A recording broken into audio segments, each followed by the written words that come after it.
حضرت امام محمد بن حنبل کا دربار لگا ہے. ایک خاتون پردے میں سمٹی ہوئی مسئلہ پوچھنے آئی. حضرت ایک مسئلہ پوچھنا ہے. پوچھئے.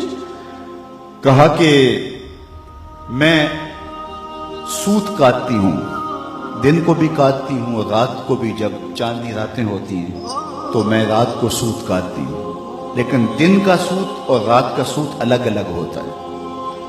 کبھی کبھی ہوتا ہے کہ بازار سے بادشاہ کی سواری گزرتی ہے اور سواری کے گزرنے کی وجہ سے ماحول میں روشنی زیادہ ہو جاتی ہے, تو اس میں جو سوت ہوتا ہے وہ کوالٹی میں بہتر ہوتا ہے, اور میں جو اس روشنی میں کاتا ہے اور جو چاند کی چاندنی میں کاتا ہے ان کو اکٹھے ملا کے فروخت کر سکتی ہوں.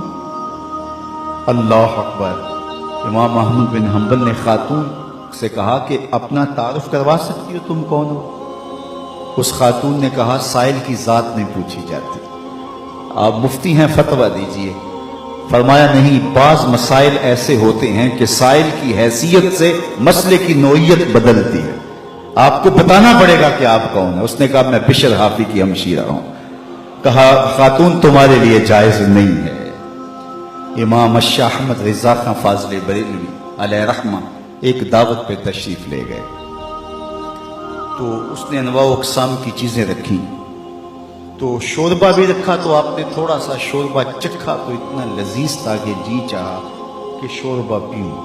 تو صاحب دعوت کو بلایا, کہا کہ اگر تمہیں اجازت دو تو میں شوربہ پی سکتا ہوں. اس نے کہا حضرت یہ سب کچھ رکھا ہی آپ کے لیے.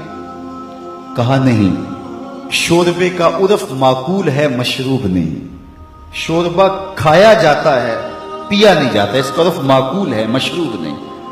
تم نے شوربہ تیار کیا ہے کھانے کے لیے, سالن کے طور پہ, اور اگر میں پی لوں اور میرے دیکھا دیکھی باقی بھی پینے لگے تو شوربہ تو ایک جھٹکا بھی نہیں لے گا اور تمہیں شرمندگی ہوگی. اس لیے میں اگر پینا چاہتا ہوں تو میں آپ سے اجازت لینے کا پابند ہوں, اس لیے کہ میں عرف سے ہٹنے لگا ہوں.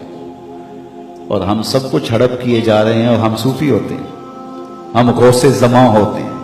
آج کل ہر آستانے پہ غوث زماں ہوتا ہے, ہر آستانے پہ قطب زماں ہوتا ہے. کبھی صدیوں بعد کوئی غوث آیا کرتا تھا. اللہ اکبر. کیسا طوفان بدتمیزی مچا ہوا ہے, اور کیسے القابات کی بے توقیری ہو رہی ہے. ہر لئی میں رازدار دین چھپے. اقبال نے کہا ہر کمینہ دین کا رازدان بن کے بیٹھ گیا. تو یہ ہے ہمارے بزرگوں کی احتیاطیں, یہ طریقت کا مزاج ہے. علامہ اقبال نے ایک جگہ لکھا ہے کہ جب تصوف فلسفہ بننا چاہتا ہے تو فقیر کی روح اس سے بغاوت کرتی ہے, اور اگر تصوف رہے تو کون تصوف کا ماننے والا نہیں ہوگا.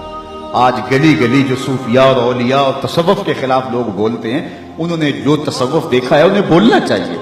اگر حاتم الصم کا تصور پیش کیا جائے, اگر احمد بن حنبل کا تصوف پیش کیا جائے, اگر اعلیٰ حضرت کا تصوف پیش کیا جائے تو وہ کہیں گے اس تصوف پہ تو ہماری جان بھی قربان. تو یہ تصوف کی حقیقی روح ہے, یہ تصوف کا حقیقی رنگ ہے. لوگوں کو اذیت میں مبتلا نہ کیا جائے, لوگوں کو تکلیف میں مبتلا نہ کیا جائے, لوگوں کو راحت پہنچائی جائے.